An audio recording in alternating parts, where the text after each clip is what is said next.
Praise the Lord. Aroma T വിയിലെ എല്ലാ മാന്യ ശ്രോതാക്കൾക്കും വേഗം വരുന്ന കർത്താവായ യേശുക്രിസ്തുവിന്റെ ധന്യതിരുനാമത്തിലെ വന്ദനത്തെയും സ്വാഗതത്തെയും അറിയിക്കുന്നു.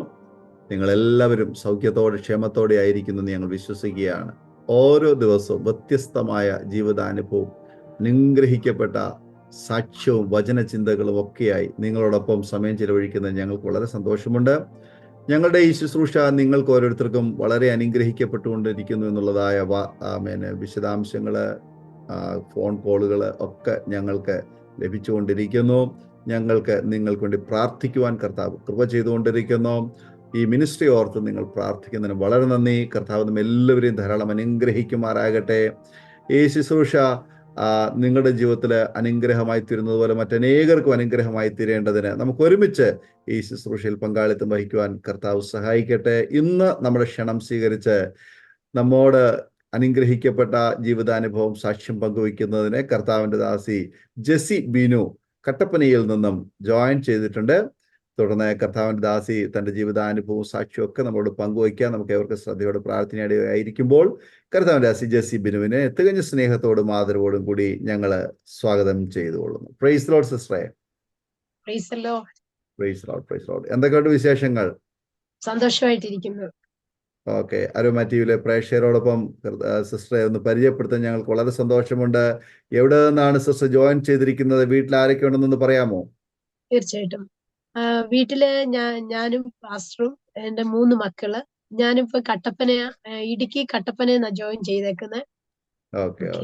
ഓക്കെ. സിസ്റ്ററെ പരിചയപ്പെട്ടത് ഞങ്ങൾക്ക് വളരെ സന്തോഷമുണ്ട്. അരോമ ടി വിയിലെ പ്രേക്ഷകരോടൊപ്പം സിസ്റ്ററിന് ജീവിതാനുഭവ സാക്ഷ്യമൊക്കെ പങ്കുവയ്ക്കാനുള്ള അവസരമാണ് തുടർന്നുള്ളത്.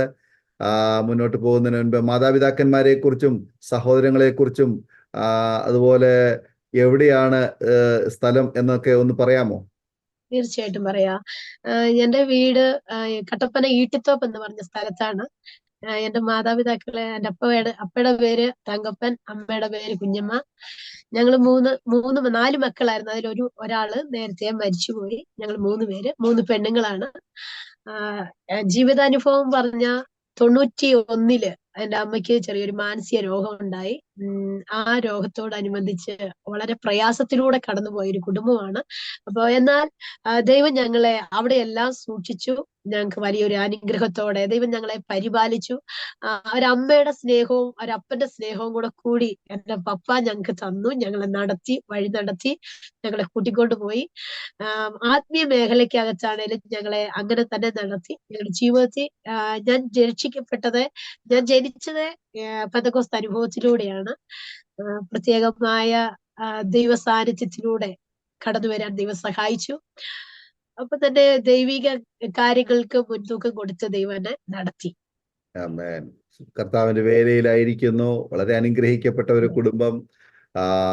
ഒരു സാധാരണ കുടുംബത്തിൽ ജനിച്ചു വളരുവാനിടയായി തീർന്നുവെങ്കിലും വേഗത്തിൽ മാനസികമായ പ്രയാസത്തിലേക്ക് പോയതായ ഒരു മാതാവിന്റെ ഒപ്പം വളർന്നു വന്ന ആ ഒരു സാഹചര്യം ഒക്കെ വേദനാജനകമായ പല അനുഭവങ്ങളും ഉണ്ടായിട്ടുണ്ടാവാമെങ്കിലും വാത്സല്യ പിതാവ് അതൊന്നും അറിയിക്കാതെ സ്നേഹത്തോടെ മക്കളെ വളർത്തി എന്ന് അറിഞ്ഞതിൽ വളരെ സന്തോഷമുണ്ട്. ആ പിതാവിനെ ദൈവം വീണ്ടും സഹായിക്കട്ടെ. ആകട്ടെ, കർത്താവിന്റെ ദാസിക്ക് അരോമ ടി വിയിലെ പ്രേക്ഷകരോടൊപ്പം എന്താണ് പങ്കുവയ്ക്കാൻ ആഗ്രഹിക്കുന്നത്? രക്ഷിക്കപ്പെട്ട് സ്നാനപ്പെട്ട് വന്ന അനുഭവങ്ങൾ, അഥവാ വിശ്വാസത്തിൽ തന്നെയാണ്, അങ്ങനെ കുടുംബ പശ്ചാത്തലത്തിലാണ് ജനിച്ചത് എന്നുള്ളത് കൊണ്ട് പ്രത്യേകിച്ച് എടുത്തു പറയത്തക്ക അനുഭവങ്ങളൊന്നും ഇല്ലായിരിക്കാം. എങ്കിലും എന്താണ് പറയാൻ ആഗ്രഹിക്കുന്നത് എന്ന് തുടർമാനമായിട്ട് സിസ്റ്ററിന് അരോമ ടി വിയിലെ പ്രേക്ഷകരുമായിട്ട് പങ്കുവയ്ക്കാം. രക്ഷിക്കപ്പെട്ട് സ്നാനപ്പെട്ട് 1999 ഞാൻ സ്നാനപ്പെടുന്നത്. കുറെ കാലഘട്ടത്തില് പഠനത്തോടും അനുബന്ധിച്ച് ജോലിയൊക്കെ ആയിട്ട് അങ്ങനെ എന്ത് ചെയ്യാ, ഈ ഒരു പാർട്ടിൽ നിന്ന് കുറച്ച് മാറി എന്ന് പറഞ്ഞാൽ ദൈവിക കാര്യത്തിൽ നിന്നല്ല, ആ ഒരു സാന്നിധ്യം നമ്മുടെ ജോലിയിലൊക്കെ വരുമ്പോഴത്തേക്കും സാധാരണ ചിലര് കൂടുതൽ അടുക്കും, ചിലര് ആ മേഖലയിൽ കൂടി അങ്ങനെ പോകുമ്പോൾ കുറെയൊക്കെ എന്ത് ചെയ്യും മാറ്റം ഉണ്ടാകും. എന്നാൽ എന്റെ ജീവിതത്തിനകത്ത് വിവാഹത്തിന് ശേഷം എനിക്ക് പറയാൻ പറ്റുന്ന ആത്മീയമായിട്ട് ഒരു വലിയ ഒരു അനുഗ്രഹം എനിക്ക് വന്ന വീട് എനിക്ക് അനുഗ്രഹമായിരുന്നു. 2005 എനിക്ക് എന്റെ ജീവിതത്തിൽ വിവാഹം നടന്നു. ആ വിവാഹത്തോടനുബന്ധിച്ച് പാസ്റ്ററുടെ കുടുംബമായിരുന്നു എന്റെ ഫാമിലി. അപ്പൊ വന്ന് അവിടെ പപ്പ നല്ലൊരു സ്ട്രിക്റ്റ് ആയിട്ട് ഉപദേശത്തോടെ ആ മക്കളെ വളർത്താനും, എനിക്കിവിടെ എന്റെ കുടുംബത്തിൽ ഇവിടെ വിവാഹത്തിന് ശേഷം വന്ന് ഒരു അനുഭവം എന്ന് പറഞ്ഞാൽ ഭയങ്കര ഒരു സാന്നിധ്യം, ദൈവ സാന്നിധ്യത്തിലേക്ക് ഒന്ന് കയറി വരാൻ ഒരു മാർഗമായിരുന്നു. എന്നാൽ സുവിശേഷ വേലയ്ക്കോട് എനിക്ക് താല്പര്യമില്ലായിരുന്നു. കാരണം സുവിശേഷ വേലയില് എനിക്ക് അറിയത്തുമില്ല. ഞാൻ ഒരു നേഴ്സായിരുന്നു. അപ്പൊ ആ ഒരു ഫീൽഡിലായിരുന്നത് കൊണ്ട് നമുക്ക് അത്രത്തോളം ഇറങ്ങി നിൽക്കാനോ അറിയത്തില്ലാത്തൊരു മേഖലയായിരുന്നു. എന്നാൽ എന്റെ ദൈവം, പാസ്റ്റർ ദൈവം എനിക്ക് തന്ന ശേഷം ഭയങ്കരമായിട്ട് മാറ്റങ്ങൾ, അതിന് പുറകിൽ ഒരു വലിയൊരു ചരിത്രമുണ്ട്. ചരിത്രം വേറെ ഒന്നുമല്ല, ഞാൻ 4 വർഷം മെഡിസിൻ എടുത്താൽ ഉറങ്ങി. അപ്പൊ ഈ നേഴ്സിംഗ് പീരീഡ് മുഴുവൻ അങ്ങനെ ഒരു മെഡിസിൻ എടുത്തല്ലാതെ ഉറങ്ങാൻ പറ്റത്തില്ലാത്തൊരു കാലഘട്ടം ഉണ്ടായിരുന്നു. എന്നാൽ വിവാഹത്തിന് ശേഷം ഇങ്ങോട്ട് വന്നപ്പോൾ പ്രാർത്ഥനയും ആ ഒരു അന്തരീക്ഷത്തിലേക്ക് വന്നപ്പോൾ മെഡിസിനെ എടുക്കാൻ ദൈവം അനുവദിച്ചില്ല. അതിന് ഭയങ്കരമായിട്ടൊരു വലിയ ഒരു സാക്ഷ്യമാണ് എനിക്ക്. ഞാൻ ഇപ്പോഴും പറയും അതെങ്ങനെ എനിക്ക് ജീവിക്കാൻ പറ്റിയ, എങ്ങനെ എനിക്ക് ആ ഒരു മേഖലയിലേക്ക് വരാൻ പറ്റിയ, അതിനെല്ലാം പിറകിൽ ഈ പ്രാർത്ഥനയും ദൈവ സാന്നിധ്യവും ആ കുടുംബത്തിന്റെ അന്തരീക്ഷം എന്നെ നന്നായിട്ട് വളർത്തി. ഞങ്ങളുടെ പിതാവും മാതാവും ആണെങ്കിൽ വന്ന വീട്ടിലെ എന്റെ അപ്പന്റെ അമ്മയുടെ സ്നേഹത്തിന് പകരം ഇവിടെ നന്നായിട്ടൊരു കുടുംബത്തെ ദൈവം തന്നു. അപ്പം തന്നെ അവര് ഏറ്റവും കൂടുതൽ മുൻതൂക്കം കൊടുത്ത ആത്മീയ മേഖലയ്ക്കകത്തായതുകൊണ്ട് നമ്മളെ മുൻപോട്ട് കൊണ്ടുപോകാൻ, ചെറിയതാണേലും നമ്മളെ മുൻപോട്ട് കൊണ്ടുപോകാൻ നിന്നെ കൊണ്ട് പറ്റും. എന്റെ പപ്പയാണ് പറഞ്ഞത്, നിനക്ക് ശുശ്രൂഷയ്ക്ക് പറ്റും, അല്ലെങ്കിൽ വചനം പറയാൻ പറ്റും, പാടാൻ പറ്റും. അതൊന്നും എനിക്ക് അറിയത്തില്ല. പറയുന്ന സമയത്തൊക്കെ ഞാൻ അങ്ങനെ തന്നെ കേൾക്കാറുണ്ട്, പതിവുണ്ട്, അനുസരിക്കുന്ന പതിവുണ്ട്. അപ്പൊ അത് എന്റെ ജീവിതത്തിൽ വലിയ അനുഗ്രഹമായിരുന്നു. ഞാൻ ഇപ്പം പറയും, എല്ലാരും പറയും ഈ വീട്ടിലോട്ട് വന്നിട്ട് എന്താ പറഞ്ഞേ, നമുക്ക് പറ്റിയതല്ല. ചില സമയങ്ങളിൽ നമ്മുടെ ജീവിതത്തിന്റെ അനുഭവം നമ്മൾ ഓർക്കും ഇത് തെറ്റായ വീട്ടിലേക്കാ വന്നേ. എനിക്ക് പറയാൻ പറ്റും, ജീവിതത്തിൽ കഷ്ടങ്ങളും പ്രയാസങ്ങളും പ്രതികൂലങ്ങളും ഉണ്ട് എങ്കിൽ പോലും വന്ന വീട് എന്റെ ജീവിതത്തിൽ ഭയങ്കര ബ്ലെസ്സിഡ് ആയിരുന്നു, അനുഗ്രഹമായിരുന്നു. കാരണം ആത്മീയ മേഖലയ്ക്കകത്ത് എന്നെ ആക്കി തീർച്ചത് ദൈവം ഈ കുടുംബത്തിൽ വന്നിട്ടാണ്, എനിക്കത് പറയാൻ പറ്റും. അതുകൊണ്ട് ആരും, ഞാൻ എന്നെ കേൾക്കുന്ന സഹോദരങ്ങളോട് എനിക്ക് പറയാനുള്ളത്, നമ്മുടെ വീടുമായിട്ട് ജീവിച്ചിട്ട് പെട്ടെന്ന് അടുത്ത വീട്ടിലേക്ക് വരുമ്പോ ഉണ്ടാകുന്ന ചെറിയ ചെറിയ ബുദ്ധിമുട്ടുകളും പ്രയാസങ്ങളും ഒക്കെ ഉണ്ട്. എന്നാൽ ആ പ്രയാസങ്ങളെ തരണം ചെയ്യാൻ ആ മാതാപിതാക്കളെ കൊണ്ട് അവരുടെ കൂടെ നിന്നാൽ, അവരുടെ കൂടെ സഹകരിച്ച് നിന്നാൽ, എന്റെ ജീവിതത്തിലെ അനുഭവം, അവരുടെ കൂടെ ചേരാൻ ഞാൻ റെഡിയായി. സ്നേഹത്തോടെ ഞാൻ ഇവിടെ വരുമ്പോ എനിക്കൊരു കറി പോലും വെക്കാൻ അറിയത്തില്ല, നേഴ്സ് ആയതുകൊണ്ട്. പക്ഷെ എന്റെ അമ്മയോട് ഞാൻ എല്ലാം ചോദിക്കുമായിരുന്നു, എന്താ ചെയ്യണം എന്ന് പറയുമ്പോ അത് സ്നേഹത്തോടെ പറഞ്ഞു തരുന്നത് ഒരു നല്ലൊരു അമ്മയായിരുന്നു. അപ്പൊ എല്ലാം കൊണ്ടും എന്റെ ജീവിതത്തിൽ ആത്മീയതയിലേക്ക് വരാൻ എന്റെ ഈ ഹസ്ബൻഡിന്റെ അല്ലെങ്കിൽ പാസ്റ്ററുടെ കുടുംബത്തെ ദൈവം എന്നെ സഹായിച്ചു. അത് ഇന്നും അങ്ങനെ തന്നെ. ഏത് പ്രയറിന് പോണെങ്കിലും ഞാൻ പപ്പയോട് പ്രാർത്ഥിക്കാതെ, പപ്പയോട് ചോദിക്കാതെ, പപ്പ ഇത് പ്രാർത്ഥിക്കുക എന്ന് ആ പ്രാർത്ഥന എന്റെ ജീവിതത്തിൽ ഭയങ്കര അനുഗ്രഹമാണ്. അത് അങ്ങനെ തന്നെ ആയിരിക്കുന്നു. പിന്നെ ആത്മീയമായി ഉയർത്തപ്പെട്ടത് ഇവിടെ വന്നു കഴിഞ്ഞിട്ടാണ്. അതിനും അനുഭവങ്ങളുണ്ട്. നമ്മള് പെന്തക്കോസ്തി ജനിച്ചു വളർന്നു എന്ന് പറഞ്ഞിട്ട് കാര്യമില്ല. ഈ ദൈവ സാന്നിധ്യം ഉള്ളിൽ വന്ന് യഥാർത്ഥമായ ദൈവത്തെ നമ്മൾ കണ്ടുമുട്ടിയാൽ മാത്രമേ ആ ഒരു സാന്നിധ്യത്തെ അറിഞ്ഞാൽ മാത്രമേ നമുക്ക് എന്ത് ചെയ്യാം പറയാൻ പറ്റുള്ളൂ. പപ്പായും അമ്മയൊക്കെ സ്നാനപ്പെട്ട് അവര് പെന്തക്കോസ്തിലാന്ന് പറഞ്ഞിട്ട് അത് എനിക്ക് വരണമെന്നില്ല. പക്ഷെ ഇവിടേക്ക് വന്നു. പാസ്റ്റർ 2005-6 തൊട്ട് ഞങ്ങൾ ശുശ്രൂഷകരായിരുന്നു. ഈ ശുശ്രൂഷയിൽ ഇറങ്ങിയ സമയം തൊട്ട് ഭയങ്കര കഷ്ടതയ്ക്കകത്തൂടെ കയറിപ്പോയെങ്കിലും ഒരു സന്തോഷം ഉണ്ടായിരുന്നു. ഭയങ്കര സന്തോഷം ഉണ്ടായിരുന്നു. എന്നാൽ ഞാൻ ഏറ്റവും പുറകിലൊക്കെ ഇങ്ങനെ ഇരിക്കുന്നു. എനിക്ക് അതിനൊരു അറിയത്തില്ലാത്തതുകൊണ്ട് ഇങ്ങനെ പുറകെ ഇരുന്ന് പോകുന്ന ഒരു സമയം. ഞാൻ അന്നെല്ലാം ഇങ്ങനെ പറയായിരുന്നു, കർത്താവേ, എന്റെ പാസ്റ്റർക്ക് അല്ലെ എന്റെ ഹസ്ബൻഡിന്, പ്രിയപ്പെട്ടവന് സാക്ഷ്യം പറയാൻ ഒരുപാട് സാക്ഷ്യങ്ങളുണ്ട്. പക്ഷെ എന്റെ ജീവിതത്തിൽ സാക്ഷ്യമായിട്ടൊന്നുമില്ല. നിന്നെ ഒന്ന് ഉയർത്താൻ, നിന്നെ ഒന്ന് പറയാൻ എനിക്കൊരു അനുഭവം വേണമെന്ന് ഞാൻ പ്രാർത്ഥിക്കുമായിരുന്നു. എന്നാൽ 2011 വന്നപ്പോ എന്റെ ലാസ്റ്റ് മോൻ ഗർഭിണിയായ സമയത്ത്, ഈ ആത്മീയ മേഖലയിലാണല്ലോ ഭയങ്കര ടൈറ്റും ഭയങ്കര സാമ്പത്തിക പ്രതിസന്ധികൾ കൂടി. എന്നാൽ അതിന് നമുക്ക് പരാതിയില്ല. ദൈവം നമ്മളെ ആ സാഹചര്യത്തിലും നന്നായി പോറ്റി, നന്നായി നടത്തി, അനുഗ്രഹത്തോടെ നടത്തി. അതിന് ദൈവം നടത്തുന്ന വഴിയെല്ലാം നന്നായി തന്നെ നടത്തി. അപ്പൊ ഞാൻ പറഞ്ഞു വന്നത്, ഈ 2011 വന്നപ്പോ ഞങ്ങൾക്ക് എന്ന് ഹോസ്പിറ്റലൊന്നും പോകാനുള്ള സാഹചര്യം ഉണ്ടായില്ല. അപ്പോ ആദ്യമേ തൊട്ടേ ഈ കൊച്ച് വയറ്റിൽ കിടക്കുമ്പോൾ ഈ ചലിക്കാൻ തുടങ്ങിയപ്പോ തൊട്ടേ വേദനകളൊക്കെ ഉണ്ടെങ്കിലും എന്താണെന്നൊന്നും അറിയത്തില്ല. ലാസ്റ്റ് ടൈമിങ്ങില് ഞാനിങ്ങനെ ഹോസ്പിറ്റലിൽ ചെല്ലുമ്പോൾ അറിയുന്ന കൊച്ചു നിൽക്കുമായിരുന്നു. ഈ 1 മാസം തൊട്ട് ഈ ആദ്യ തൊട്ടേ കുഞ്ഞ് നിൽക്കുകയായിരുന്നു എന്ന് അറിയുന്നത്.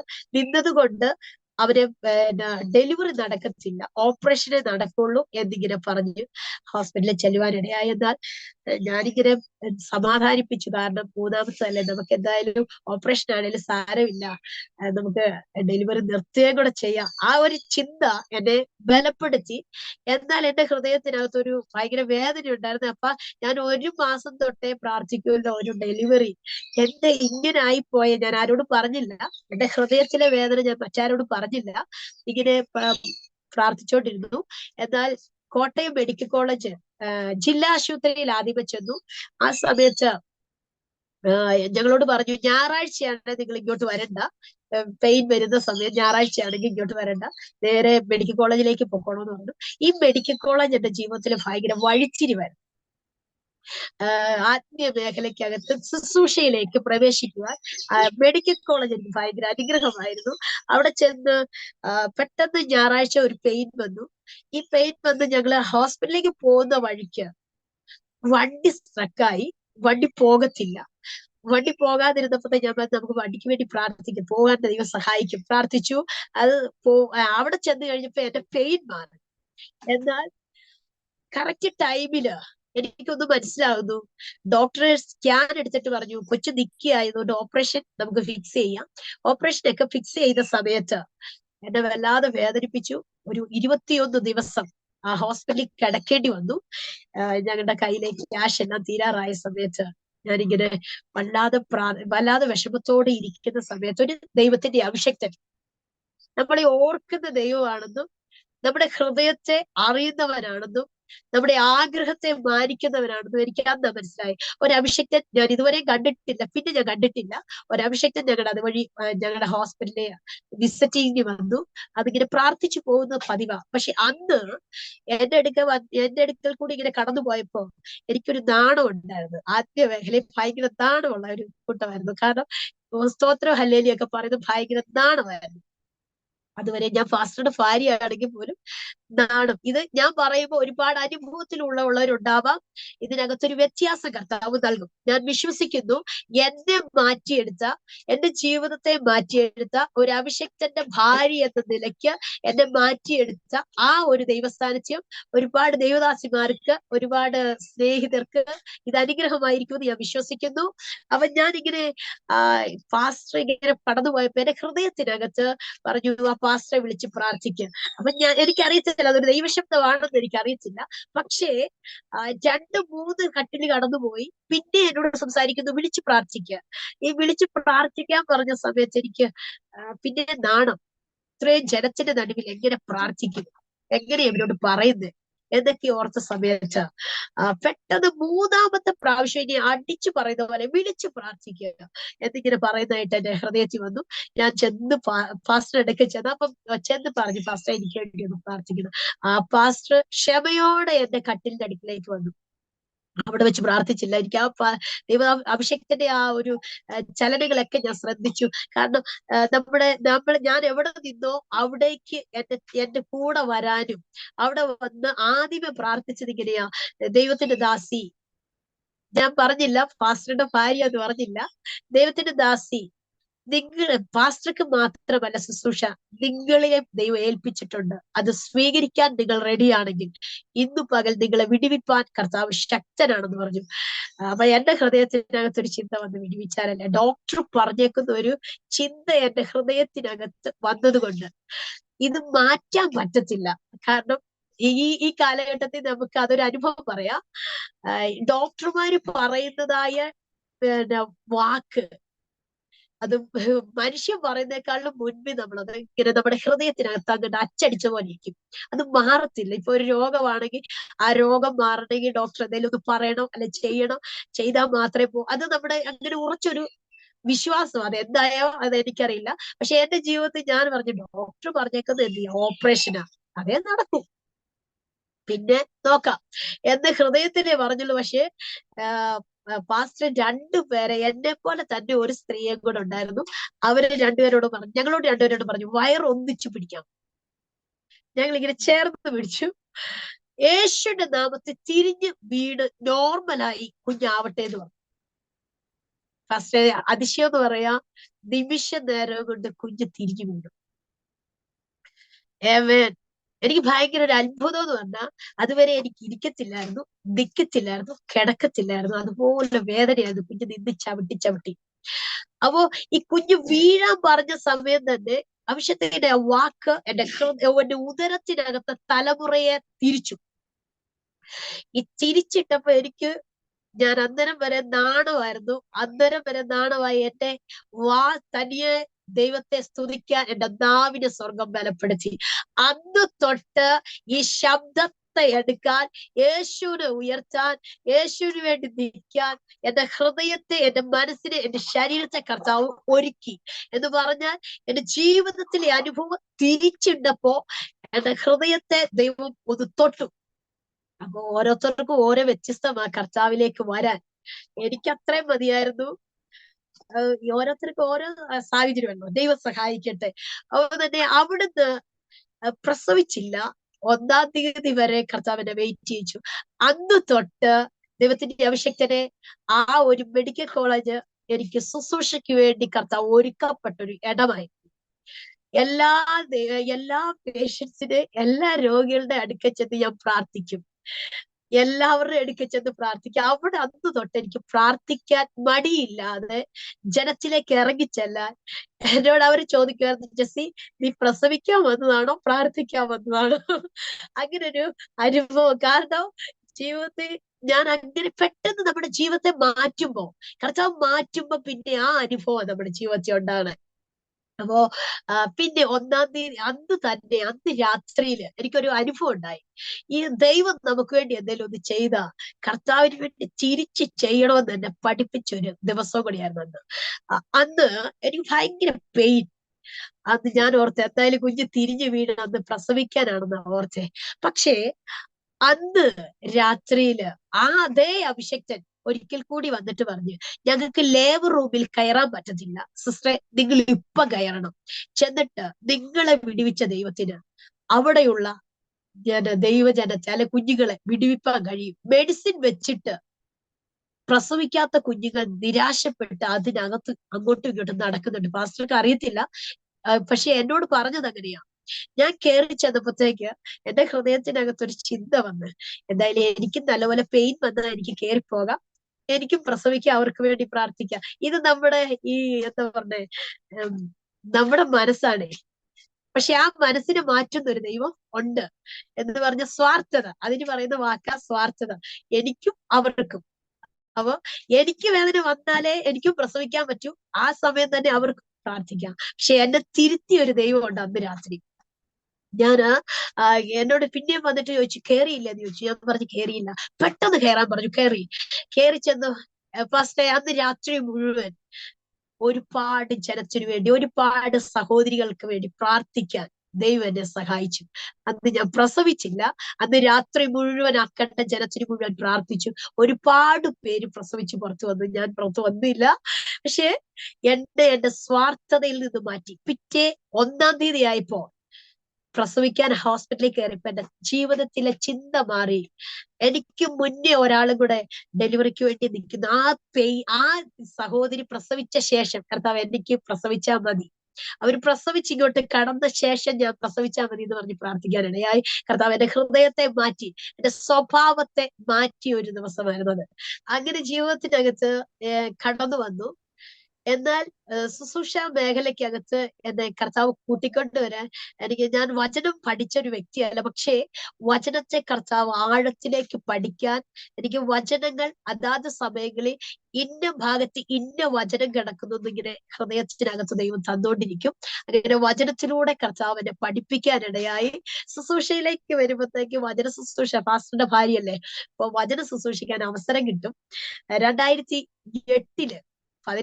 ഞാൻ ശുശ്രൂഷയിലേക്ക് കടക്കുന്നത്. 2008 എന്നോട് ദൈവത്തിന്റെ അഭിഷേകത്തിന്റെ സഭ ഒരു വാക്ക് പറഞ്ഞു. എന്താ പറഞ്ഞതെന്ന് വെച്ചാൽ, ഇന്ന് രാത്രി ന്യൂ ഇയറിന്റെ രാത്രി അരമണിക്കൂർ ദേവദാസിയായിരിക്കും വചനം ശുശ്രൂഷിക്കുന്നത്. അവ എനിക്ക് അടി കിട്ടിയ പോലായി പോയി. ഞാനൊരു എനിക്കറിയത്തില്ല വചനം പറയാൻ. പക്ഷെ ഞാൻ അന്ന് ഒരു ക്ഷമ ചോദിച്ചിട്ട് പറഞ്ഞു, ദൈവം എന്നെ എന്ത് പഠിപ്പിക്കുന്നോ അന്ന് നിങ്ങളുടെ നടുവിൽ വചനവുമായി നിൽക്കും എന്ന് പറഞ്ഞ് ക്ഷമ ചോദിച്ചിട്ടിരുന്നു. എന്നാൽ ദൈവകൃപയാൽ പറയട്ടെ, ഒറ്റ വർഷത്തിനുള്ളിൽ കർത്താവ് എന്നെ ആ ശുശ്രൂഷയിലേക്ക് പ്രവേശിപ്പിച്ചു.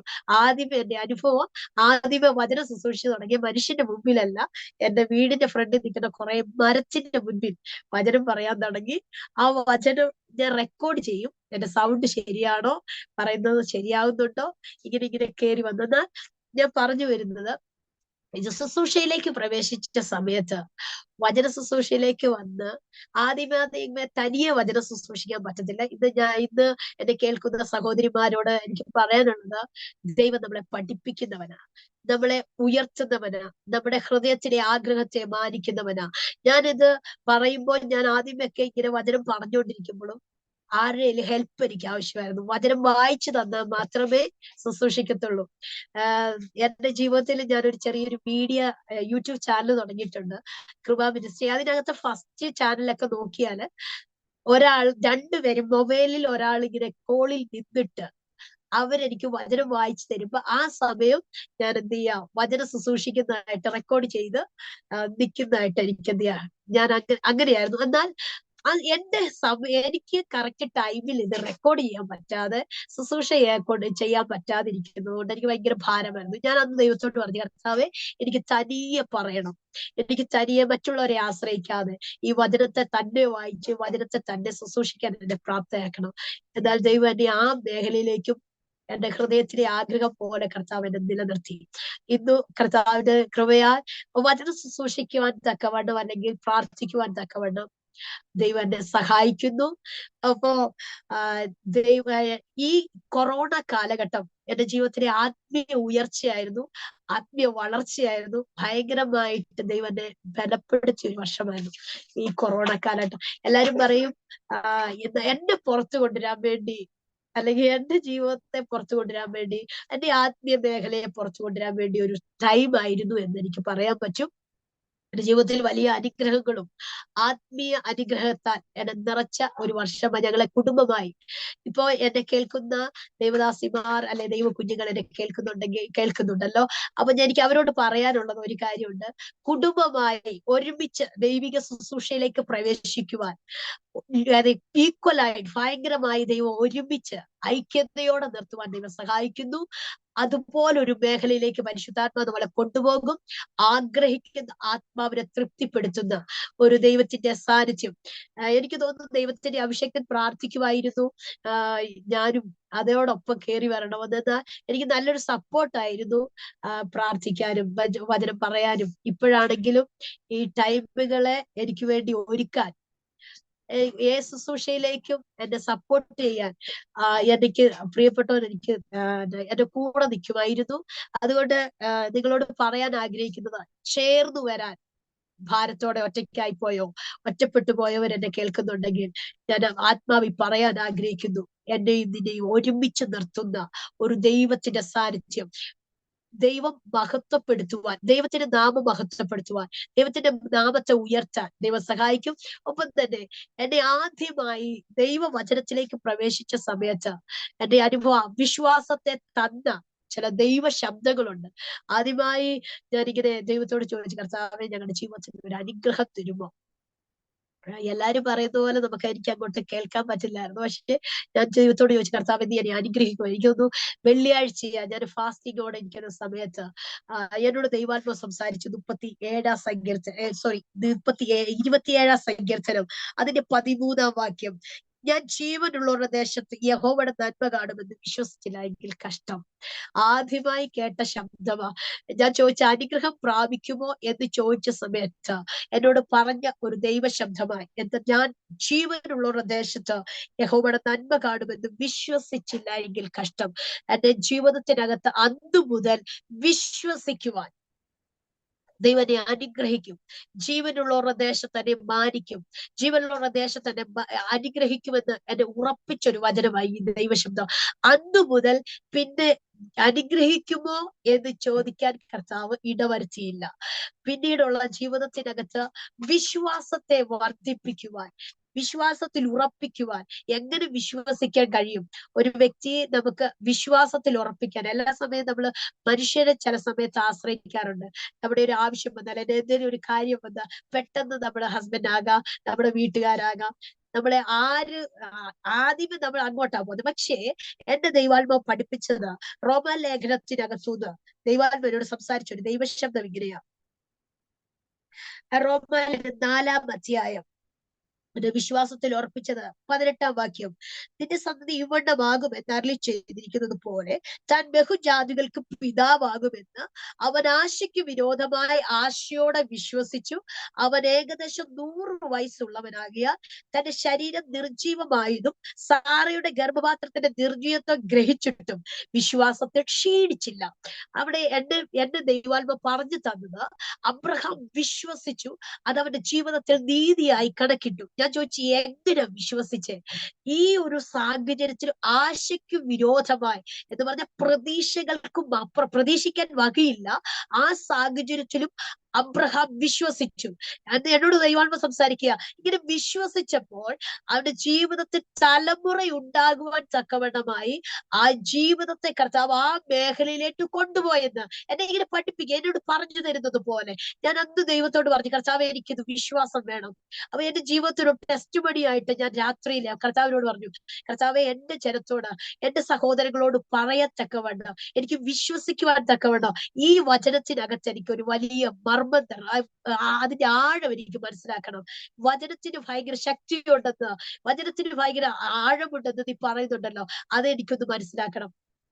ഞാനത് രാത്രിയിലെല്ലാം പ്രാർത്ഥിച്ചു. ഒരു വിഷയം ഇങ്ങനെ ഞാൻ ദൈവത്തോട് പറഞ്ഞു, ഇന്ന കാര്യത്തിൽ എനിക്കൊരു മറുപടി ഞാൻ മനുഷ്യനോട് പറയത്തില്ല, മറ്റാരോടും എന്റെ അവസ്ഥയെ പറയത്തില്ല, എന്റെ കാരണം പറയത്തില്ല. പക്ഷെ ഞാൻ ജനത്തോട് പറഞ്ഞു, നാളെ ഇതേ സമയത്ത് പ്രാർത്ഥിക്കുന്നവരോട് പറഞ്ഞു. ഒരു 66 കുടുംബം എനിക്ക് പ്രാർത്ഥിക്കുന്ന ഒരു പ്രാർത്ഥന സെക്ഷൻ ഉണ്ടായിരുന്നു. ഇത് കോൺഫറൻസ് കോളായിരുന്നു അന്ന്. ഇന്നില്ല, എന്നാൽ ഇന്ന് ദൈവകൃപയാൽ സൂം നടത്തുന്നു. എന്നാൽ ഞാൻ പറഞ്ഞു വരുന്നത്, അന്ന് ഞാൻ ആ ജനത്തോട് പറഞ്ഞു, നാളെ നിങ്ങളുടെ മുമ്പിൽ ഒരു ടെസ്റ്റ് മണി ചെയ്യും ഞാൻ എന്ന് പറഞ്ഞു. എന്നാൽ ദൈവത്തോട് 3 മണിക്കാണ് ഞാൻ പറഞ്ഞു, കർത്താവെ, എനിക്ക് ഇന്ന് രാത്രിയല്ല വേണ്ട, നാളെ 3 മണിക്ക് മുൻപ് ഈ വചനത്തെ എനിക്ക് കർത്താവ് വെളിപ്പെടുത്തി തരണം. ഞാൻ വേറെ ആരോടും പറയത്തില്ല. അന്ന് രാത്രി എനിക്ക് ഏകദേശം 3:30 ആയപ്പോ എന്റെ പ്രാർത്ഥനയ്ക്ക്, നേരം വെളുക്കുന്നതിന് മുൻപ് എന്റെ പ്രാർത്ഥനയ്ക്ക് ഉത്തരമായി. ഈ വചനത്തിന്റെ ഭയങ്കര ശക്തി എന്റെ ജീവിതത്തിൽ വെളിപ്പെടുത്തി. അന്ന് മുതൽ ഞാൻ എന്റെ കാര്യങ്ങൾ ആരോടും ചോദിക്കത്തില്ല, വീട്ടിൽ ചോദിക്കത്തില്ല, എന്റെ കുഞ്ഞുങ്ങളോട് പറയത്തില്ല. എന്റെ ഹൃദയത്തിനകത്ത് ദൈവവുമായിട്ട്, ഈ വചനത്തുമായിട്ട് ഞാൻ കണക്റ്റഡ് ആയി.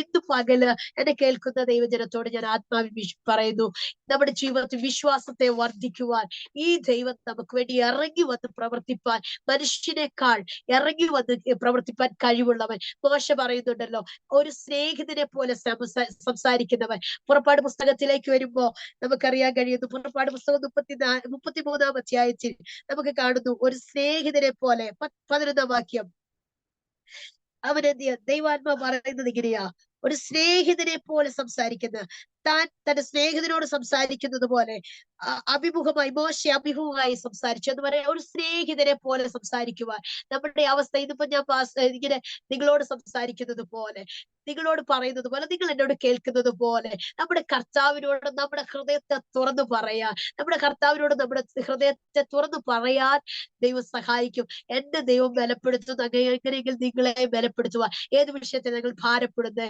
ഏത് വിഷയത്തിലേക്ക് നിങ്ങൾക്ക് കർത്താവ് നിങ്ങളുടെ വിശ്വാസത്തെ വർദ്ധിപ്പിക്കുവാൻ, ജീവിതത്തിലാണോ, അതെ ആത്മീയ ജീവിതത്തിലാണോ, ഭൗതിക ജീവിതത്തിലാണോ, ഏത് മേഖലയിലാണ് കർത്താവ് ഇന്ന് പകൽ നിങ്ങളുടെ നടുവിലേക്ക് ഇറങ്ങി വരട്ടെ.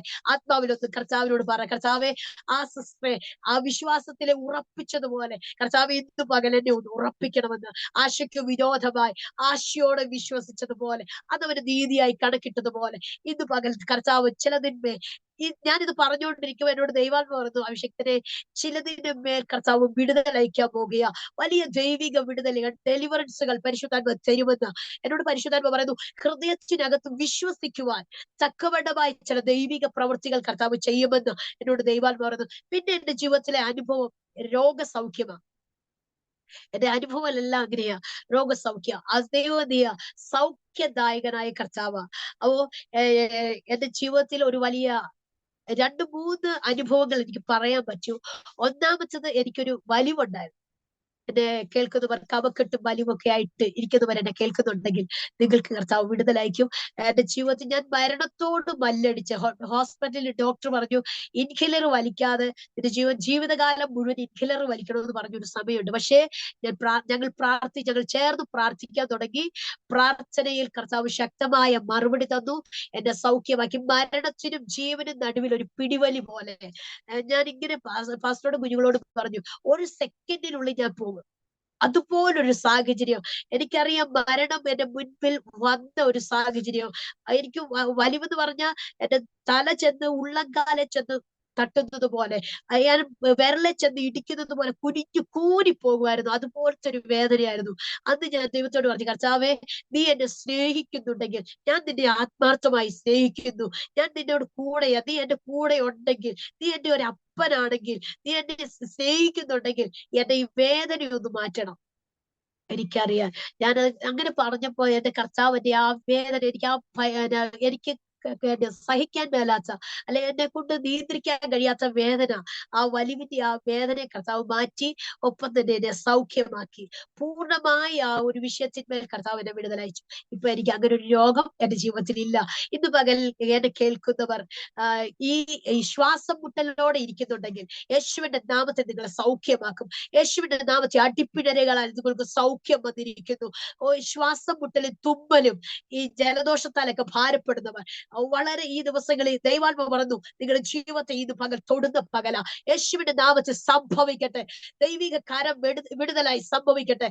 ദൈവ കരത്തിന്റെ ശക്തി, അത് വിടുതലിന്റെ ശക്തി, പുനരുത്ഥാനത്തിന്റെ ശക്തി നിങ്ങളെ തൊടും.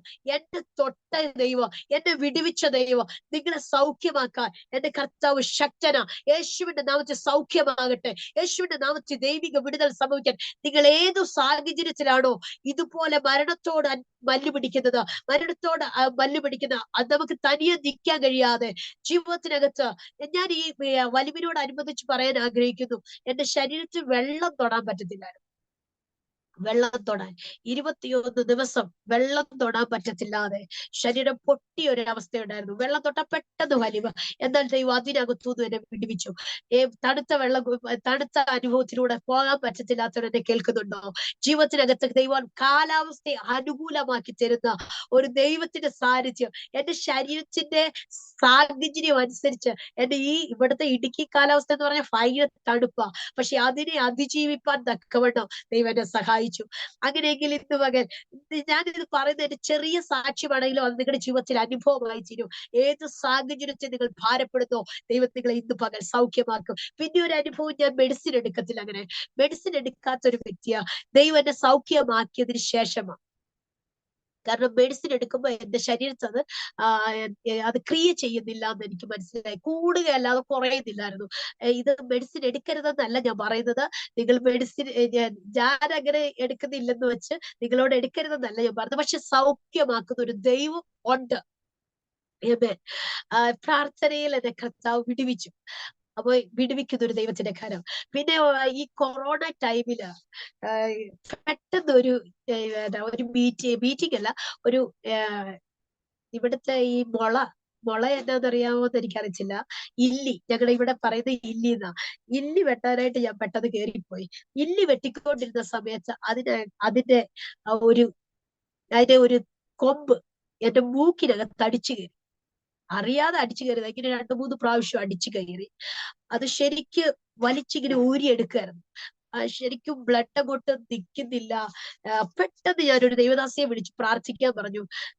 എനിക്ക് വൈകിട്ട് 6 മണിക്ക് ഒരു മീറ്റിംഗ് ഉണ്ട്. ആദ്യമായിട്ടാണ് ഞാനൊരു സൂം മീറ്റിംഗ് അറ്റൻഡ് ചെയ്യുന്നത്. എനിക്കത് മുടക്കാൻ പറ്റത്തില്ല, എനിക്ക് അവരോട് പറ്റത്തില്ലെന്ന് പറയാൻ പറ്റില്ല എന്ന് പറഞ്ഞു പ്രാർത്ഥിക്കാൻ തുടങ്ങി. ശരിക്കും ദൈവദാസി ഇങ്ങനെയാ പ്രാർത്ഥിച്ചത്. മേൽവെള്ളത്തെ നിർത്തിയ ദൈവം, ഇന്ന് പകൽ നിങ്ങളുടെ ആ ഒരു അവസ്ഥയെ കർത്താവ് നിർത്തുവാണെന്ന് പറഞ്ഞു. ഇങ്ങനെ പ്രാർത്ഥിച്ചു കഴിഞ്ഞ് എന്റെ ആ ബ്ലഡ് അങ്ങ് നീന്തു. പക്ഷെ ഭയങ്കര ശബ്ദം എടുക്കാൻ പറ്റത്തില്ല. ഈ ശബ്ദം എടുക്കുമ്പോ പെട്ടെന്ന് ബ്ലീഡിങ് ആകുന്നു. നന്ന മുറിഞ്ഞത് കൊണ്ട് പാസ്റ്റർ വന്നു, പേടിച്ച് ഓടി വന്നു. വല്ലാത്തൊരു അവസ്ഥ. ഞാനിങ്ങനെ കിടക്കുന്ന സമയത്ത് ഏകദേശം എന്നോട് ദൈവത്തിന്റെ ആത്മാവ് ഒരു പാട്ടിലൂടെ സംസാരിച്ചു. ഇങ്ങനെയാ പാട്ട് പാടിയത്. ചുടുചോരത്തുള്ളിയായി വീഴുന്നു. ഓ, ആ പാട്ട് ഇങ്ങനെ എന്റെ ജീവിതത്തിൽ ആ പാട്ട്. അപ്പൊ ഈ പാട്ട് പാടുന്ന സമയത്ത് ഈ രക്തം എന്റെ മൂക്കിലേക്ക് വീഴുന്നതായിട്ട് എനിക്ക് ഫീൽ ചെയ്യുമായിരുന്നു. അതൊരു അത്ഭുതമാട്ടോ. അത് എന്റെ ജീവിതത്തിൽ ഭയങ്കര വിടുതലായി തീർന്നു. ഈ പാട്ട് പാടുന്നത് ഞാൻ കിടന്നുകൊണ്ടാ, തല നേരെ വെച്ചോണ്ടാ കിടക്കുന്നത്. അപ്പൊ ഇത് മൂക്ക് ഒച്ച കേൾക്കാൻ പറ്റത്തില്ലോ, ഒച്ച വെക്കാൻ പറ്റത്തില്ല, സൗണ്ട് എടുക്കാൻ പറ്റത്തില്ല. ഞാൻ വിശ്വസിക്കുന്നു അന്ന് ആ പാട്ടിലൂടെ എന്നെ കർത്താവ് എന്നെ വിടുവിച്ചു. ഒരുപാട് പാട്ടിലൂടെ വിടുവിക്കുന്ന ദൈവമുണ്ട് കേട്ടോ. ഇന്ന് എന്റെ ആ പാട്ട് ചുടുചോരത്തുള്ളിയായി വീഴുന്നു. അപ്പൊ എന്നെ ഇങ്ങനെ കാണിച്ചൊരു കയ്യിൽ നിന്ന് ഇങ്ങനെ ഇച്ചോട്ടിയോട്ടെന്നുള്ള ഈ ഓരോ തുള്ളി നമ്മുടെ ദേഹത്തെ എന്റെ മൂക്കിലേക്ക് വീഴുന്നതായിട്ടൊക്കെ എനിക്ക് ഫീൽ ചെയ്യാനിടയായി. ദൈവകൃപയാൽ ഞാൻ പറയട്ടെ, 6 മണിക്കത്തെ മീറ്റിംഗ് ഞാൻ അറ്റൻഡ് ചെയ്തു. അവരോട് പറഞ്ഞ സാക്ഷ്യം ഇങ്ങനെയാ. ചെറിയൊരു ബുദ്ധിമുട്ടുണ്ട്, ഇന്നതാണെന്ന് ഞാൻ പറഞ്ഞില്ല. നിങ്ങൾ പ്രാർത്ഥിക്കണം. ഈ 1 മണിക്കൂർ എനിക്ക് നിൽക്കണമെങ്കിൽ നിങ്ങളുടെ പ്രാർത്ഥന വേണം. വിശ്വാസത്തോടെ ഞാൻ പ്രാർത്ഥിച്ച എന്റെ ശബ്ദം ഭയങ്കര ശബ്ദമായതുകൊണ്ട് സൗണ്ടിന് ഒരു കുറവുമില്ല. എന്തായാലും ശുശ്രൂഷ കർത്താവ് കംപ്ലീറ്റ് ആക്കുവാൻ ദൈവം ഇടയാക്കി. അതിന് പൂർണ്ണമായി കർത്താവ് വിടുവിച്ചു. പിന്നെ ഞാനൊരു 3 ദിവസം ഫാസ്റ്റിങ്ങോടെ ഇരുന്ന് അതിന് പൂർണ്ണമായി കർത്താവ് വിടുവിച്ചു. എന്നാൽ മെഡിസിൻ എടുത്തില്ല. അത് കർത്താവിനെ പൂർണ്ണമായി വിടുവിക്കുവാനിടയായി. ഇതെല്ലാം എന്റെ ജീവിതത്തിലെ അനുഭവം. ഏതു സാഹചര്യത്തിൽ ഇരിക്കുന്നവർ എന്നെ കേൾക്കുന്നുണ്ടെങ്കിലും എന്റെ ദൈവം ഇറങ്ങി വരുന്നവനാ. നമ്മുടെ ആഗ്രഹത്തെ മാനിക്കുന്നവനാ. അവൻ നമ്മളെ തൊടുന്നവനാ. അവൻ നമ്മളെ സൗഖ്യമാക്കുവനാ. അവൻ നമ്മളെ വിടുവിക്കുന്നവനാ. യേശുവിന്റെ നാമത്തിൽ. ദൈവം അനുകൂലമെങ്കിൽ പ്രതികൂലം ആര്? നമുക്ക് ദൈവം അനുകൂലമായിട്ടുണ്ട്. അതുകൊണ്ട് നമ്മൾ പ്രതികൂലത്തെ കണ്ട് ഭയപ്പെടേണ്ട. ഇന്ന് പകൽ എന്നെ കേൾക്കുന്നവർ ഞാൻ ഇങ്ങനെ പറയാൻ ആഗ്രഹിക്കുന്നു. പ്രതികൂലത്തെ കണ്ട്, ചെറിയ ചെറിയ വിഷയത്തെ കണ്ട് നമ്മൾ ഭയപ്പെടേണ്ട. നമ്മുടെ കൂടെയുള്ളവൻ ഇതിനെല്ലാം ജയിച്ചവനാ. ലോകത്തെ ജയിച്ചവൻ നമ്മുടെ കൂടെയുണ്ട്. നമ്മുടെ കർത്താവ് ജയാളിയാ. അതേ മരണപാതാളങ്ങളെ ജയിച്ചവൻ ഇന്ന് പകൽ നമ്മുടെ കൂടെയുണ്ട്. അതുകൊണ്ട് ഞാൻ ആത്മാവിൽ പറയാൻ ആഗ്രഹിക്കുന്നു, നമ്മുടെ ദൈവം വിശ്വസ്തൻ. അവൻ നമ്മുടെ കൂടെയുണ്ട്. വിശ്വസ്തനായ ദൈവം, ഉയർത്തുവാൻ ശക്തനായവൻ. എനിക്ക് നിങ്ങളോട് പറയാൻ കഴിയുന്ന ഈ വചനം എടുത്താൽ നമ്മളെ കൈവിടത്തില്ല, നമ്മളെ ഉപേക്ഷിക്കത്തില്ല.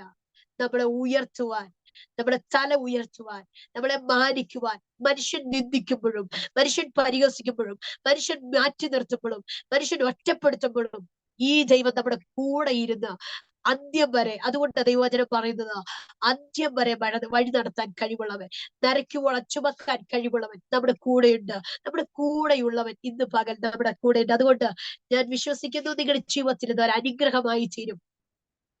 എന്നെ ഇതുവരെ നിർത്തിയവൻ നിങ്ങളെയും നിർത്തുവാൻ ശക്തനാ. എന്നെ ഇതുവരെ ഉയർത്തിയവൻ ഏതൊക്കെ മേഖലയ്ക്കകത്ത് എന്നെയൊക്കെ ഉയർത്തുവാൻ ആഗ്രഹിച്ചോ, ഈ ശുശ്രൂഷയ്ക്ക് അകത്ത് വന്നപ്പോൾ എന്നോട് ദൈവാത്മാവ് പറഞ്ഞൊരു കാര്യമുണ്ട്. ഞാൻ ചോദിച്ചു, കർത്താവ് എന്നെ ആര് പരിചയപ്പെടുത്തും? അന്ന് എന്നോട് ദൈവാത്മാവ് സംസാരിച്ച ഒരു വാക്ക് ഇങ്ങനെയാ: മോശേനെ നൈൽ നദിക്കകത്തു എടുക്കുവാൻ ഒരു ഫറവോന്റെ പുത്രിയെ ഉപയോഗിച്ചതുപോലെ ഞാൻ നിന്നെ ഉപയോഗിക്കും. വിശ്വാസത്തോടെ ഞാൻ പറയട്ടെ, അത്ഭുതം എന്ന് പറയട്ടെ, അനേകർ ഇന്നും ദൈവം എന്നെ കണക്ട് ചെയ്യുന്നത് അങ്ങനെ തന്നെയാ. ഓരോരുത്തരെ സമയാസമയങ്ങളിൽ എഴുന്നേൽപ്പിച്ച് എന്നെ പരിചയപ്പെടുത്താൻ സഹായിക്കുന്നു. പ്രത്യേകിച്ച് ഈ ആരോമൽ TV എനിക്കൊരു സാക്ഷ്യം കൂടിയുണ്ട്. ഞാനിത് തുടങ്ങിയപ്പോൾ തൊട്ടേ ഞാനിത് കാണാറുണ്ട്. ഞാൻ അന്നൊക്കെ ഓർത്ത്, കർത്താവേ, ഇതിനകത്തൊരു സാക്ഷ്യം പറഞ്ഞാൽ ഒരു അവസരം കിട്ടിയാൽ കൊള്ളാമായിരുന്നു എന്നിങ്ങനെ ഞാൻ ആഗ്രഹിച്ചിരുന്നു. എന്റെ ആഗ്രഹത്തെ കർത്താവ് മാനിച്ചു. എനിക്ക് ഇങ്ങനെ ഒരു അവസരം ദൈവത്തിന്റെ അഭിഷേകത്തിന് കുടുംബം നൽകിയ ഈ ആരോമൽ TVക്ക് നന്ദി പറയുന്നു.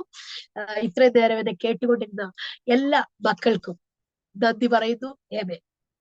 ആമേൻ, ആമേൻ. താങ്ക് യു കർത്താവിന്റെ ദാസി ജെസ്സി ബിനു.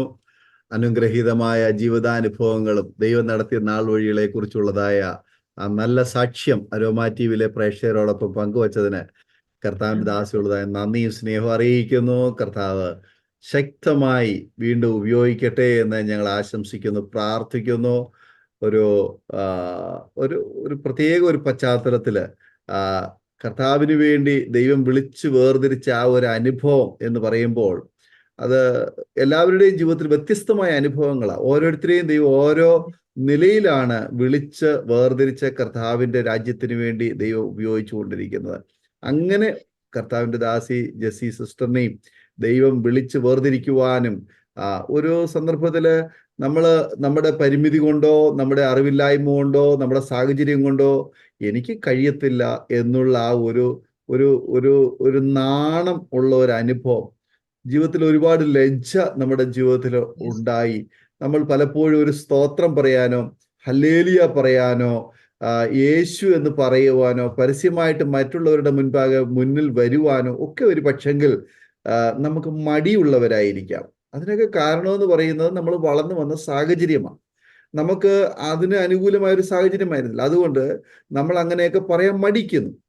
കാരണം മറ്റൊന്നുമല്ല, യേശുവിനെ കുറിച്ചുള്ള ആ അറിവ്, ആഴമായ അറിവ്, നമ്മുടെ ദൈവത്തെക്കുറിച്ചുള്ള ആഴമായ അറിവ് നമുക്ക് ഇല്ലാത്തത് കൊണ്ടാണ് അത് പറയുവാൻ നമ്മൾ തയ്യാറാകാതിരിക്കുന്നത്.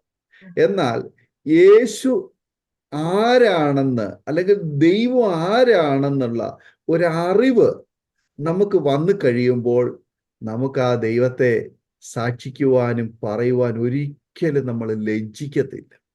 നമ്മുടെ ജീവിതത്തിൽ ആ ഒരു അറിവിലേക്ക് നമ്മൾ വരണമെന്നുള്ളതാണ് കർത്താവ് നമ്മളെക്കുറിച്ച് ആഗ്രഹിക്കുന്നത്. ഇല്ലെന്നുണ്ടെങ്കിൽ നമ്മൾക്കറിയാവുന്ന പല കാര്യങ്ങളും നമ്മൾ പറഞ്ഞുകൊണ്ടിരിക്കും, എന്നാൽ നമ്മൾ പറയേണ്ടുന്ന കാര്യം പറയാൻ കഴിയാതെ പോകും. അപ്പൊ അങ്ങനെയുള്ള സന്ദർഭങ്ങളിൽ ദൈവത്തിന് നമ്മളെ ഉപയോഗിക്കണമെന്നുണ്ടെങ്കിൽ ദൈവം എന്ത് ചെയ്യുമെന്നറിയാമോ? ചില പ്രതികൂല സാഹചര്യങ്ങളൊക്കെ നമ്മുടെ ജീവിതത്തിൽ കൊണ്ടുവരും. ആ പ്രതികൂല സാഹചര്യങ്ങൾ നമ്മുടെ ജീവിതത്തിൽ വരുമ്പോൾ ദൈവം അതിലൂടെ നമ്മളെ പുറത്തു കൊണ്ടുവന്ന് ദൈവതാം മഹത്വത്തിന് വേണ്ടി ഉപയോഗിക്കുവാനിടയായിത്തീരും. എനിക്ക് മനസ്സിലാക്കാൻ കഴിഞ്ഞത് ഈ കോവിഡ് വന്ന സമയത്ത്, കൊറോണ വന്ന സമയത്ത് സഹോദരിമാരായാലും സഹോദരന്മാരായാലും ഒരുപാട് പേര് ആ ഒരു സാഹചര്യത്തിലൂടെ കർത്താവിനെ അറിയുവാൻ, ദൈവവചനം കൂടുതൽ മനസ്സിലാക്കുവാൻ അവര് തയ്യാറാകുകയും കർത്താവിന് വേണ്ടി പ്രയോജനപ്പെട്ടുകൊണ്ടിരിക്കുന്നു. ഒരു ഘട്ടത്തില് ഞാൻ ഓർത്തു പോവുകയായിരുന്നു, യേശുവിൻ്റെ അമ്മ മറിയ. അവൾ ഒരിക്കലും ആഗ്രഹിച്ചില്ല അവൾ പുറത്തു വരുവാൻ. അവൾ ആഗ്രഹിച്ച സ്ത്രീയല്ല. അവൾക്കൊരു വിവാഹം കഴിയണം, വിവാഹം നിശ്ചയിക്കപ്പെട്ടിരിക്കുന്നു, അവൾക്ക് ഒരു കുടുംബജീവിതം നയിക്കണം എന്നതിനപ്പുറത്ത് മറ്റൊരാഗ്രഹം അവൾക്കുണ്ടായിരുന്നില്ല. അവളുടെ ഭർത്താവിന് വേണ്ടി ഒരു വിശുദ്ധ ജീവിതം കാത്തു സൂക്ഷിച്ച നല്ല ഒരു വനിതയായിരുന്നു. എന്നാൽ ആ സഹോദരി ഹൃദയത്തിലെ ആ ഒരു നല്ല ആഗ്രഹം, വിശുദ്ധ ജീവിതം കാത്തു സൂക്ഷിച്ചത് സ്വർഗത്തിലെ ദൈവം അവളെക്കുറിച്ച് മുന്നമേ അറിഞ്ഞിരുന്നു. അതുകൊണ്ടാണല്ലോ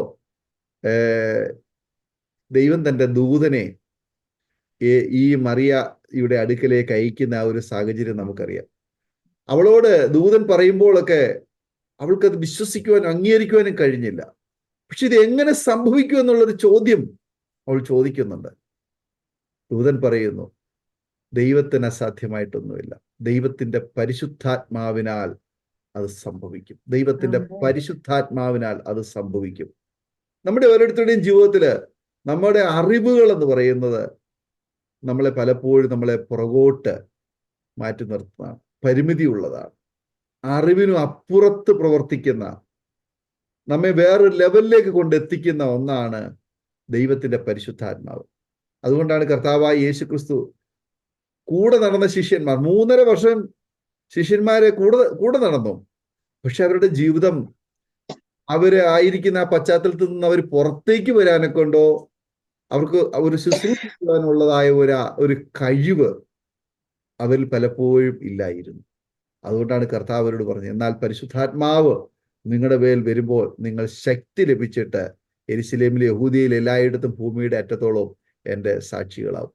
അപ്പം നമുക്കൊരു കാര്യം മനസ്സിലാക്കാൻ കഴിയുന്നത്, പരിശുദ്ധാത്മാവിന് മാത്രമാണ് നമ്മെ നയിക്കുവാൻ തക്കവണ്ണം. പരിശുദ്ധാത്മാവ് നമുക്ക് വരണമെന്നുണ്ടെങ്കിൽ, നമുക്ക് ലഭിക്കണമെന്നുണ്ടെങ്കിൽ, നമ്മുടെ ദൈവത്തെ, കർത്താവായ യേശു ക്രിസ്തുവിനെ നാം അറിയേണ്ടും വേണം അറിയുവാൻ ഇടയായി തീരുമ്പോൾ തീർച്ചയായിട്ടും ദൈവത്തിന്റെ പരിശുദ്ധാത്മാവിനെ നമുക്ക് ധാരാളമായി പ്രാപിക്കുവാൻ, ആ ഒരു പരിശുദ്ധാത്മാവിന്റെ നിയോഗത്തിലും നിയന്ത്രണത്തിലും ശക്തിയോടെയും നമുക്ക് മുന്നേറ്റ് വരുവാൻ തക്കവണ്ണം ഇടയായിത്തീരും. ആ മറിയ ആ പരിശുദ്ധാത്മാവിന്റെ നിയോഗത്തിലും നിറവിലുമാണ് പിന്നത്തേതില് പുറം ലോകം അറിയുവാൻ, അല്ലെങ്കിൽ യേശുവിനെ ഗർഭത്തിൽ വഹിക്കുവാൻ ഇടയായി തീർന്നതും, യേശുവിന്റെ അമ്മ ഉള്ളതായ ഒരു പദവിയിലേക്ക് വരുവാനും ഒക്കെ ഇടയായി തീർന്നു. നമുക്ക് ഓരോരുത്തർക്കും നമ്മുടെ കർത്താവിനെ വിശ്വാസത്താൽ നമുക്ക് ജീവിതത്തിൽ അംഗീകരിച്ചുകൊണ്ട് നമ്മുടെ കർത്താവിനെ മഹത്വപ്പെടുത്തുവാൻ, കർത്താവിന് വേണ്ടി നല്ല സാക്ഷ്യം വഹിക്കുവാൻ കിട്ടുന്ന അവസരങ്ങളൊക്കെ പ്രയോജനപ്പെടുത്തുവാൻ കർത്താവ് നമ്മെ സഹായിക്കട്ടെ. പ്രിയ ജെസ്സി സഹോദരി ഹോസ്പിറ്റൽ, മെഡിക്കൽ കോളേജിൽ വെച്ച് സുഹൃത്തുക്കളൊക്കെ ചോദിച്ചു, അല്ലെങ്കിൽ ഹോസ്പിറ്റലിലുള്ള മറ്റുള്ള ആൾക്കാരൊക്കെ ചോദിച്ചു, ജെസ്സിയെ നീ എന്തിനാണ് ഇവിടെ വന്ന്, പ്രസവിക്കാൻ വന്നതാണോ അതോ പ്രാർത്ഥിക്കാൻ വന്നതാണോ? ഒരു ചോദ്യമായിരുന്നു. ആ ഒരു സാഹചര്യം ആണ് ആ ഒരു സ്ഥലത്തിലേക്ക് സിസ്റ്ററിനെ കൊണ്ടുവന്നത്. അവിടെ ചെന്നത് ഒരു ഡെലിവറിക്ക് വേണ്ടിയാണെങ്കിൽ, ഒരു ലേബർ പെയിനോട് കൂടിയാണ് അവിടെ ചെന്നതെങ്കിൽ, അപ്പോൾ തന്നെ മറ്റു പലർക്കും ഒരു ആശ്വാസമായി, മറ്റു പലർക്കും വേണ്ടി പ്രാർത്ഥിക്കുവാൻ സഹായകരമായി, മറ്റു പലരുടെയും ജീവിതത്തിൽ ആ യേശുവിനെ ഒന്ന് പങ്കുവയ്ക്കുവാൻ, യേശുവിനെ കുറിച്ചുള്ള സ്നേഹം അവർ പകരുവാൻ ഇടയായി തീർന്നു. നമ്മുടെ ഓരോരുത്തരുടെയും ജീവിതത്തിലെ ദൈവം തരുന്ന അവസരങ്ങൾ നമുക്ക് അവണ്ണം വിനിയോഗിക്കുവാൻ കർത്താവ് സഹായിക്കട്ടെ. തീർച്ചയായിട്ടും അരോമ ടിവിയിലെ പ്രേക്ഷകരിൽ ഒരുപാട് പ്രിയപ്പെട്ടവരുടെ ജീവിതത്തിൽ ഇതുപോലെയുള്ള സാഹചര്യങ്ങൾ ഉണ്ടായിരിക്കാം. പലരും എന്നെ വിളിക്കുമ്പോൾ പറയാറുണ്ട്, ഞങ്ങൾ ബൈബിൾ വായിക്കാറുണ്ട്, പ്രാർത്ഥിക്കാറുണ്ട്, പിന്നെ ഞങ്ങൾക്ക് ഇങ്ങനെ സാക്ഷ്യമൊന്നും പറയാൻ അറിയത്തില്ല, ഞങ്ങൾക്ക് പ്രസംഗിക്കാനൊന്നും അറിയത്തില്ല, ഞങ്ങൾക്ക് ഇങ്ങനെ അതിൻ്റെ അപ്പുറത്തായിട്ട് ഞങ്ങൾക്കൊന്നും ചെയ്യാൻ അറിയത്തില്ല, ഞങ്ങൾക്ക് ഒത്തിരി പരിമിതികളുണ്ട്. അങ്ങനെയുള്ള സ്നേഹിതരോട്, ശ്രോതാക്കളോട് ഞങ്ങൾക്ക് പറയാനുള്ളത്, നിങ്ങൾ വായിക്കുന്ന ദൈവത്തിൻ്റെ വചനം, നിങ്ങൾ പ്രാർത്ഥിക്കുന്ന നമ്മുടെ കർത്താവ് തീർച്ചയായിട്ടും നിങ്ങളെയും പുറത്തു കൊണ്ടുവരുവാൻ ശക്തനാണ്. ആ കർത്താവിന് നിങ്ങളുടെ ജീവിതത്തിലും വലിയവ ചെയ്യുവാൻ കഴിയുമെന്നുള്ള വസ്തുത നിങ്ങൾ തിരിച്ചറിയുമ്പോൾ തീർച്ചയായിട്ടും നിങ്ങളൊന്ന് നിന്നു കൊടുത്താൽ മതി. കർത്താവെ, എന്നെ പണിയണമേ, എന്നെ ഉപയോഗിക്കണമേ, കർത്താവെ അങ്ങയുടെ നാമ മഹത്വത്തിന് വേണ്ടി എന്നെ വിളിച്ച് വേർതിരിച്ച് എന്നെ ഉപയോഗിക്കണമേ എന്ന് നമ്മളൊന്ന് പ്രാർത്ഥിച്ചാൽ തീർച്ചയായിട്ടും ആ കർത്താവ് നിങ്ങളെയും ഉപയോഗിക്കുവാൻ കൂടിയായിത്തീരും. നിങ്ങളുടെ ജീവിതം, ഓരോ വ്യക്തിയുടെയും ജീവിതം വ്യത്യസ്തമാണ്, ഓരോ പ്രിയപ്പെട്ടവരുടെയും അനുഭവം വ്യത്യസ്തമാണ്, ഓരോ പ്രിയപ്പെട്ടവരുടെയും സാക്ഷ്യം വ്യത്യസ്തമാണ്. അരോമ ടിവിയിലൂടെ നിങ്ങൾ കേട്ടുകൊണ്ടിരിക്കുന്ന ഓരോ സാക്ഷ്യവും വ്യത്യസ്തമായ സാക്ഷ്യം. ഒരു പ്രസംഗം വേണമെങ്കിൽ ഒരാൾക്ക് വേറൊരാൾക്ക് ആവർത്തിച്ച് പറയാം, പക്ഷെ ഒരു സാക്ഷ്യം പറയാൻ പറ്റില്ല. സാക്ഷ്യം എന്ന് പറയുന്നത് ഓരോ വ്യക്തിയുടെയും അനുഭവമാണ്. നിങ്ങളുടെ സാക്ഷ്യമല്ല മറ്റൊരാളുടെ സാക്ഷ്യം. അതുകൊണ്ട് ഞങ്ങളെ കേൾക്കുന്ന ശ്രോതാക്കളെ, നിങ്ങളെ വിടുവിച്ച ആ ഒരു സാക്ഷ്യം ദൈവനാമ മഹത്വത്തിന് വേണ്ടി നിങ്ങൾ നിങ്ങളുടെ സുഹൃത്തുക്കളുമായി, നിങ്ങളുടെ പ്രിയപ്പെട്ടവരുമായി, നിങ്ങളുടെ ചുറ്റുപാടുകളിലുള്ളവരുമായി നിങ്ങൾ പങ്കുവയ്ക്കുമ്പോൾ ആ കർത്താവിൻ്റെ നാമം നിങ്ങളുടെ മഹിമപ്പെടുവാൻ കൂടിയായിത്തീരും. തീർച്ചയായിട്ടും ഇന്ന് കേട്ടതായ ഈ നല്ല അനുഭവങ്ങൾ നമ്മുടെ ഓരോരുത്തരുടെയും ജീവിതത്തിൽ അനുഗ്രഹമായി തീരട്ടെ എന്ന് ഞങ്ങൾ ആഗ്രഹിക്കുന്നു, പ്രാർത്ഥിക്കുന്നു. ഞങ്ങൾ നിങ്ങൾക്ക് വേണ്ടി പ്രാർത്ഥിക്കാം. ഒരു നിമിഷം കണ്ണുകൾ അടയ്ക്കൂ. നിങ്ങളുടെ സാഹചര്യം എന്ത് തന്നെയായിരുന്നാലും അവിടേക്ക് ഇറങ്ങി വരുന്ന സ്നേഹനിധിയായ നമ്മുടെ വാഴ്ത്തപ്പെട്ട കർത്താവ്, ആ ദൈവത്തിന്റെ പരിശുദ്ധാത്മാവ് ഇന്നും നിങ്ങളെ സ്നേഹിക്കുന്നു, നിങ്ങളോട് സംസാരിക്കുവാൻ ആഗ്രഹിക്കുന്നു, നിങ്ങളോട് ചേർന്നിരിക്കുവാൻ, നിങ്ങളോട് ചേർന്ന് നടക്കുവാൻ, നിങ്ങളുടെ ഭവനത്തിൽ കടന്നു വരുവാൻ കർത്താവ് ആഗ്രഹിക്കുന്നു. ആകയാൽ ഇതുവരെയും യേശുവിന് വേണ്ടി ജീവിതം സമർപ്പിക്കാൻ കഴിഞ്ഞില്ല എങ്കിൽ, കർത്താവെ ഞാനിത് എന്നെ തന്നെ സമർപ്പിക്കുന്നു. ഒരു നിമിഷം നമ്മുടെ കണ്ണുകൾ അടയ്ക്കാം.